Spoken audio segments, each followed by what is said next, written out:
কয়টা মারছ? তিনটা মেরে দিছ। টেহাডি দাও।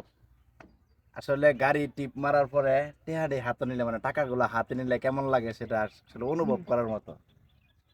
এটা একটার, হ্যাঁ, এই যে দুইটার, এই যে তিনটার। আসলে এটা হলো ড্রাইভার, ঠিক আছে, মানে ওই তিনটার টাকা তিন ভাগে ভাগ করে রাখছে, বুঝছেন। এই যে আমাদের ড্রাইভার, ওলি ড্রাইভার। তো এই দেখেন কেমন টাকা আমরা ইনকাম করি।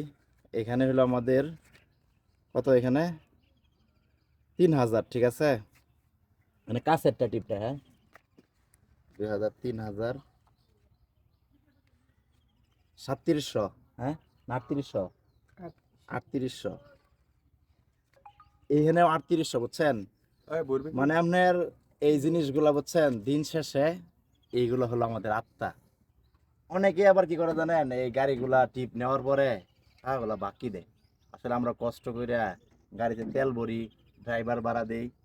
তোমার কত, 1000 টাকা হয়েছে, ধরো তোমার 1000 তুমি নিয়ে যাও গা, আর আমার এইগুলা, আর গাড়ির যে বালু আছে বালুর টাকা দিব। আসলে এটা হলো আমাদের জীবন। আজকের এই ভিডিওটা করার উদ্দেশ্য হলো আপনাদেরকে দেখানোর জন্য আমরা দিন শেষে কেমন টাকা ইনকাম করি। আসলে এখান থেকে আমার মাত্র থাকবে হলো 3000 টাকা, আর সবকিছু গাড়ির খরচা, ড্রাইভার বিল। সবাই ভালো থাকেন।